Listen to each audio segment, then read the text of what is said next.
Welcome to Ethanol Producer Magazine podcast. I am your host, Katie Schroeder, Contributions Editor with EPM. Today I have the pleasure of speaking with Jaclyn DeMartini, Senior Lead Scientist at IFF. She currently directs the company's Grain Applications R&D group. In this role, she studies new and improved enzymes and processes for the grain industry. Her current research is centered on evaluating bio-based technologies to improve both oil recovery as well as the value of protein co-products. I am looking forward to talking with you about optimizing corn oil production, Jaclyn. Welcome. So glad to have you. Thanks for the introduction, Katie. Glad to be here. Absolutely. Okay, so our first question we've got here is how has the value of corn oil evolved over the past few years? Yeah, it's been on quite a journey when we look back over a decade or so. Through the 2010s, corn oil yield was pretty steady around 20 to 30 cents per gallon. And then in 2022, prices, they went up to 80 cents per gallon. So things have come down a bit since then. We're around 40 to 50 cents per gallon today. So still really decent and strong prices, but not quite where they were in 2022 or so. Awesome. Thank you so much. It's great to have that background. So how much of the oil present in the kernel is recoverable from corn? Yeah, that's a really important question. And it will vary from plant to plant. It's based on the fat content or the oil content of the incoming corn. So when we look at that, the maximum theoretical oil yield is somewhere in the 1.7 to 1.9 pounds per bushel. But when we actually look at the fat content of the corn, probably only about 80 to 90% of that is actually recoverable as distiller's corn oil. So instead of that 1.7 to 1.9, the actual maximum corn oil yield is more realistically around the 1.4 to 1.7 pounds per bushel. Yeah, that makes sense. So what factors can affect that corn oil yield in different ethanol facilities? Yeah, again, a really good question, and one that's like almost comical to answer because almost everything in the ethanol plant can impact corn oil yield. And that's one of the trickiest things about recovering corn oil is that it is one of the last unit operations in the plant. And so the list is incredibly long when it comes to what can impact corn oil yields. Some of the most important upstream unit operations, that will have a direct impact on corn oil yields are things like grind, fermentation performance, and your whole stillage decanter. If there's high levels of residual starch that are making its way through firm and into your syrup, or if the decanters are not running optimally, those are things that we very consistently can see have a negative impact on corn oil yields. And then so even besides that, there's the corn oil centrifuge. And so that will have a direct impact on your corn oil yields, unsurprisingly.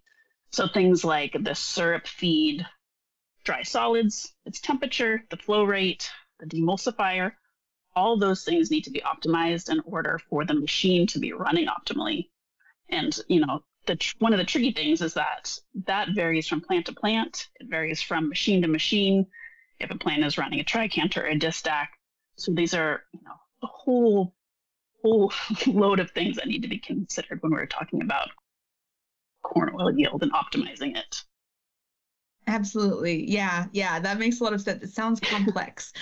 So that it is. What role can biotechnology play in enhancing corn oil yields? Yeah, so biotechnology can play both direct and indirect roles. So, we think of, again, the unit operations or enzymes that are added directly for the purpose of improving corn oil yields. But then there are things that are added for different purposes that will have an indirect impact. So probably one of the most important things that a plant can do to make sure they have good corn oil yields is making sure that the fermentation is running efficiently into completion. Again, getting that residual starch down as low as you can after fermentation is critical.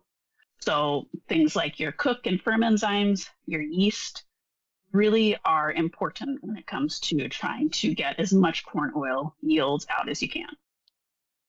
That being said, even a really well-run plant that has efficient firms, they're still losing probably about 30 to 40% of their corn oil out with their wet cake. And that's because oil is formed in these small little droplets and they get embedded in the corn fiber. And so I like to use the analogy of the corn fiber being like a sponge. It just wants to soak up all of that free oil. And so one of the most important things that a plant can do is try to disrupt those interactions between that corn fiber and the oil. And so last year we launched an oil solution, Optimesh F200 and AX, and those are cellulase and xylanase enzymes. And their whole goal is to disrupt that fiber and disrupt, again, that interaction between cellulose, hemicellulose, and oil.